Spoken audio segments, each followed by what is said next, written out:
Hey Brian, it's Jeff Mullencourt with Custom Crawlerz. I've got a your D11 dozer here. I just wanted to put together a video showcasing some of the features, things on it. So some of the features on this D11, it does have the 6-channel Tactic TTX 610 radio on it. It does have main LED vehicle lighting kit, as well as 2 rotating beacons up on the roof. It also has a 3300 milliamp nickel metal hydride battery pack inside of it. This unit does have the upgraded aluminum drive wheels and the metal tracks on both sides, and the Savox SAV SA1230 SG servos. Plus, this unit also has the Actuonics rear ripper control. So Brian, your dozer here, if we take and turn on your radio, your on-off switch is inside of the cab, just inside here. There you go. So your LEDs and beacons and everything come on right away when the power gets turned on to the unit. So we talked about the lights and the actuators. So I've got this unit set up where our rear ripper is on a 3-way switch, just like any other ones we've done. Middle position sets her just about touching the ground. And then the lowest position lifts it a decent amount off the ground here. The unit does weigh a decent amount, so we're not going to leave it hanging by that. Your front blade actually makes contact with the ground about halfway on the travel for your stick.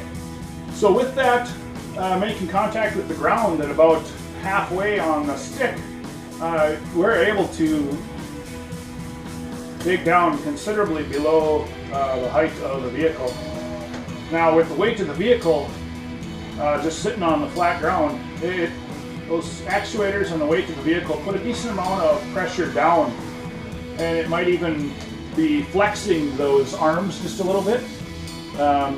If you notice that to be a problem, I would probably take and stiffen them up with something, but I'll leave that up to you. So your LED lights up on the roof can be toggled. So right here, so we flip that back and forth, and that'll cycle the LED lights through their different modes. So mode 1, mode 2, mode 3, mode 4, and then off. And if your unit, when it goes dead, I do have built into it where we can you can charge the unit either internally here. This power plug, or this connector here, goes straight to the battery as well. You could also use this to power something else off of if you wanted. Because this is such a small plug, I did put in a larger regular size charging plug, and that is, you pop off this side cover here, and right here is your main charging plug for your battery. So now with a 3300 milliamp, I would recommend charging the unit at about 3.5 amps, maybe 4 amps. I don't think I'd go much more than that. So the side cover here clips on fairly easily. You just line up the lower pieces and click her into place, and there you have it. So if we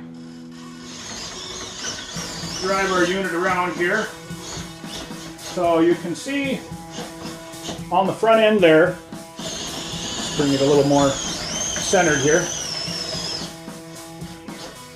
Probably should shut those LEDs off, so they're pretty bright. Shut the power off to the unit so we can see here. So I've got one of my Custom Crawlerz logos, vinyl decal put across the front of the blade. I've also got a couple thrown up, put across the side of the engine compartment. If we flip it around to the back, I do have also one of my logos stuck up on the rear of the cab and down in the bottom corner of the cab.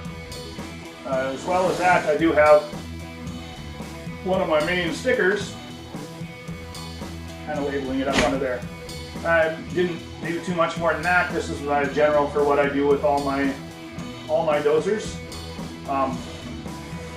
If you want to throw on more, if you want to take them off, I guess that's up to you. So, okay, as I was saying, I've got those multiple decals on the unit right now. I did stick a couple onto your radio as well, one with your name and one with a business website on it. So let's just do a little run around here. And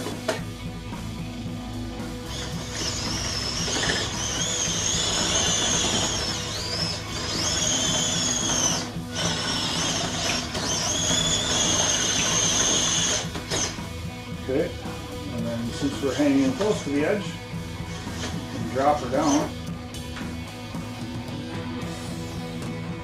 And we'll go about 3/4 of an inch, I suppose, with the current settings below the surface of the ground.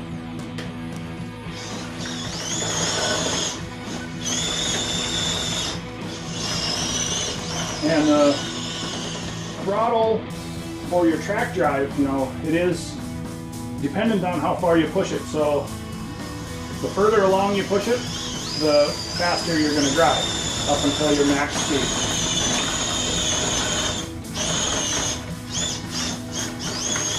So right now, the tracks are set pretty loose.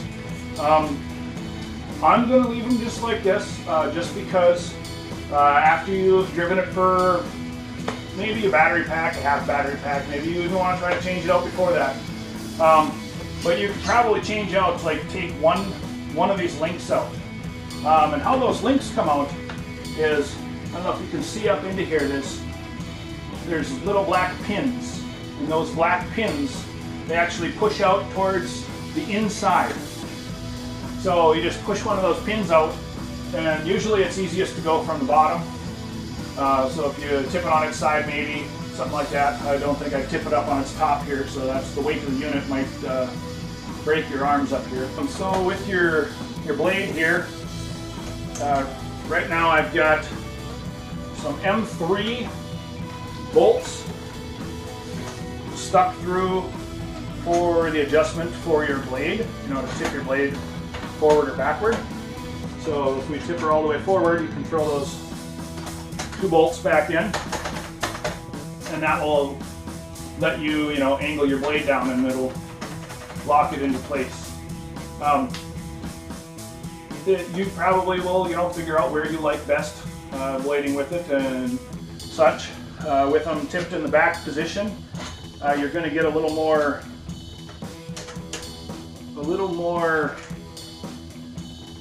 pushing power, I guess. So it's going to utilize the weight of the dirt that it's pushing and digging up onto your front blade to help weight and push down the unit. So I'll leave that up to you on how, if you want to leave these bolts in here like this. Normally I'll probably just leave them loose. I mean, they're just there's no lock nuts on them. I'll just I'm putting a regular nut, M3 nut, onto the bottom of them, just so that they can't fall out of place, when they'll keep in there. So maybe you want to stick an actual pin in there, maybe you want to stick with that. So shouldn't be a problem. So Bryan, there's not really too much, I guess, to go over yet with your dozer, other than, the battery. I've fully charged it just the other day, so you should be good for quite a while of running on it. I guess it's all going to depend on how much stuff you really get into with it. So I would appreciate, some different pictures and maybe some video clips, something like that, from the event you've got coming up here. So, and if you got any other questions, get a hold of me, shoot me an email at jeff@customcrawlerz.com. You just watched a Custom Crawlerz Customer's D11 build video. To get yours, head over to www.customcrawlerz.com.